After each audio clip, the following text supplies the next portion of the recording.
గుంటూరులో కురిసిన వర్షాలకు రోడ్లు చిత్తడిగా మారాయి. రహదారులపై నీరు చేరి వాహనదారులు అవస్థలు పడుతున్నారు. దీనికి తోడు డ్రైనేజీ కూడా ప్రవహిస్తూ మరింత ఇబ్బందికరంగా మారింది. కంకరగుంట అండర్ పాస్ లోపలకు వర్షపు నీరు చేరడంతో వాహన రాకపోకలకు తీవ్ర అంతరాయం ఏర్పడింది. ఈ తరుణంలో రోడ్లపై నిలిచిన వాననీటిని తొలగించేందుకు నగరపాలక సంస్థ ప్రత్యేక చర్యలు చేపట్టింది. సమస్యల పరిష్కారంపై మరిన్ని వివరాలు కమిషనర్ పులి శ్రీనివాసులు ఈటీవీ ముఖాముఖిలో వివరించారు.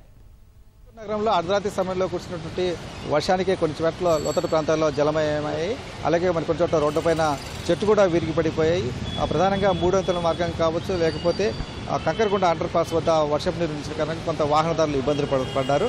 ఇవాళ ఉదయం నుంచి కూడా నగరపాలక సంస్థ కమిషనర్ పులి శ్రీనివాసులు నగరంలోని వివిధ ప్రాంతాల్లో పర్యటించి వర్షం కారణంగా ఇబ్బందులు పడుతున్నటువంటి దాన్ని చక్కదిద్దుతున్న చర్యలు కూడా చేపట్టారు. దీనిపై మాట్లాడే మనతో పాటు పులి శ్రీనివాసులు ఉన్నారు. సార్, ఎట్లా ఈ రాత్రి కురిసిన వర్షానికి కొన్ని చోట్ల ప్రజలకు కొంత ఇబ్బందికరమైన వాతావరణం ఏర్పడింది. చెట్లు రోడ్లపైన పడ్డాయి, అలాగే నీళ్లు కూడా నిలిచిపోయాయి. ఎలాంటి చర్యలు తీసుకోబోతున్నారు? రాత్రి చాలా హెవీ రైన్స్ పడ్డాయండి. దాదాపు 11 స్టార్ట్ అయింది. తెల్లార్లు వర్షం మొత్తానే ఉంది. సో ఈ వర్షాల వలన మన నగరంలో దగ్గర 133 ప్లేసెస్లో చెట్లు కూలిపోయినాయి. చెట్లు కానీ కొమ్మలు కానీ కూలిపోయి, అదే మాదిరిగా 26 ప్లేసెస్లో వాటర్ స్టాగ్నేషన్ వచ్చేస్తుంది. డ్రైన్స్ ఓవర్ఫ్లో కావటం కానీ, లేకపోతే లో లయింగ్ ఏరియాలో వాటర్ రావటం కానీ, అట్లనే 4 చోట్ల హోర్డింగ్స్ కూడా జస్ట్ పడిపోవడం జరిగింది. ఇవన్నీ గుర్తించాము. ఇవన్నీ కూడా ఇప్పుడు ఒక వార్డు వారీగా టీమ్స్ పంపించాము. టీమ్స్ అందరూ కూడా ఎక్కడెక్కడ ఇలాంటి ఇబ్బందికరమైన వాతావరణం, ముఖ్యంగా మెయిన్ రోడ్స్ కానీ ట్రాఫిక్ ఇబ్బంది లేనివి ఇవన్నీ కూడా క్లియర్ చేస్తున్నారు. ఇది ఆల్మోస్ట్ 1 గంట 2 గంటల కల్లా మొత్తం కంప్లీట్ అయిపోతాయి. ఇవి కాకుండా కొన్ని రీసెంట్గా ఇప్పుడు మన సమ్మర్లో భాగంగా డీసిల్టేషన్ యాక్టివిటీస్ జరుగుతున్నాయి. మేజర్, మైనర్, తర్వాత మీడియం డ్రైన్స్ కూడా డీసిల్టేషన్ జరుగుతున్నాయి.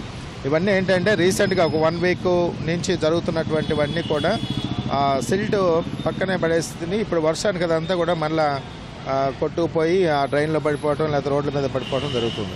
సో ఇది కొంచెం స్పెషల్గా ఫోకస్ పెడుతున్నాం. అప్పుడు పెట్టేసి రోబోస్ కానీ, లేకపోతే జేసీబీలు కానీ తెప్పించేసి ఆ మట్టి అంతా కూడా తీయించేసి మళ్ళీ జెట్టింగ్ మిషన్ ద్వారా కూడా వాటర్ అంతా, రోడ్స్ అంతా కూడా క్లీనింగ్ చేస్తాము. ఒక call centre, dedicated call centre కూడా జీఎంసీలో ఎస్టాబ్లిష్ చేయడం జరిగింది. దీనికి సంబంధించినటువంటి నంబర్లు 086632345 అట్లనే 08632345104, 0862345 ఈ 3 నంబర్లో కూడా డెడికేటెడ్ 24/7 స్టాఫ్ను పెట్టాము. డెఫినెట్గా వాళ్ళు ఈ కాల్ సెంటర్కి ఫోన్ చేస్తే ఇమ్మీడియట్గా మా టీమ్స్ పంపించి వాడిని రెస్టోర్ చేయడం జరుగుతుంది. ఇప్పుడు ప్రధానంగా ఈ 3వ అంతస్తుల మార్గం కావచ్చు, లేకపోతే కంకరగుంట అండర్ పాస్ వద్ద కావచ్చు, వర్షం పడిన ప్రతిసారి కూడా వర్షపు నీరు నిలిచిపోతుంది. వాస్తవంగా ఈ 3వ అంతస్తుల దగ్గర ఈ ఎక్స్టెన్షన్ వర్క్ జరుగుతున్నప్పుడు నీళ్లు నిలవకుండా చర్యలు తీసుకుంటామని చెప్పేసి కూడా వాళ్ళు రైల్వే అధికారులు చెప్పారు. సో అయినప్పటికీ కూడా కొంత ఇబ్బందికర పరిస్థితి. ఏంటి కారణాలు ఏంటి? ఇప్పుడు రైల్వే డిపార్ట్మెంట్ వాళ్ళు ట్రాక్ కిందగా అండర్ గ్రౌండ్ డ్రైనేజ్ సంబంధించిన ఏర్పాట్లు చేస్తున్నారు. ఇప్పుడు మీరు అక్కడ చూస్తే అక్కడ రైల్వేస్ వాళ్ళే కడుతున్నారు. ఇది అయిపోతే కానీ మన జీఎంసీ పోర్షన్ మిగిలిపోయింది, మనం కంప్లీట్ చేసుకోవాలి లెవెల్స్ చూసుకొని. సో ఇది స్టార్ట్ అయిన తర్వాత ఇంకా ఈ రెయిన్స్ స్టార్ట్ అయినాయి కాబట్టి రైల్వేస్ వాళ్ళకి కూడా మేము వాళ్ళని కూడా అలర్ట్ చేసాము. వాళ్ళ పోర్షన్ కంప్లీట్ చేసి అప్పగిస్తే మనం జీఎంసీ పోర్షన్ కూడా కంప్లీట్ చేస్తాం. ఇది వితిన్ 10 days 15 daysలో కంప్లీట్ చేయడానికి పాసిబిలిటీ ఉంది. ఇది కాకుండా మనకి అక్కడ మన కంకరగుంట ఫ్లైఓవర్ దగ్గర ఏమైందంటే అది ఆర్యూబీ ఉంది. ఆర్యూబీని కూడా మేము ఇప్పుడు శంకర్ విలాస్ ఫ్లైఓవర్ శాంక్షన్ అయింది కాబట్టి దాన్ని దృష్టిలో పెట్టుకొని ట్రాఫిక్ డైవర్షన్స్ తగ్గట్లు కొన్ని చిన్న మోడిఫికేషన్ చేస్తున్నాం. ఈ మోడిఫికేషన్స్ కూడా ఆల్మోస్ట్ 90% అయిపోయిన తర్వాత అక్కడ మోడిఫికేషన్ జరిగిన తర్వాత ఆ లో లయింగ్ ఏరియాలో ఏదైతే వాటర్ స్టాగ్నేషన్ ఉంటుందో అవన్నీ కూడా బెయిల్అవుట్ చేసేదానికి అక్కడ మోటార్ కెపాసిటీ కూడా పెంచుకున్నాము. తద్వారా ఆ వాటర్ కూడా తీయటం జరుగుతుంది. ఈ పీకల వాక్ కావచ్చు, కొన్ని డ్రైన్స్ కూడా కొంత ఇబ్బందికరంగా మారుతున్నాయి వర్షాలు పడినప్పుడు. ఏంటి వాటికి శాశ్వత పరిష్కారంగా ఏమైనా చర్యలు తీసుకునే అవకాశం ఉంది? మనకి మేజర్ డ్రైన్స్, మీడియం డ్రైన్స్ అన్నీ కూడా ఎవ్రీ 6 monthsకి ఒకసారి, అవకాశం ఉంటే ఎవ్రీ 3 months కూడా మనము దాన్ని క్లీన్ చేసుకోవాలి.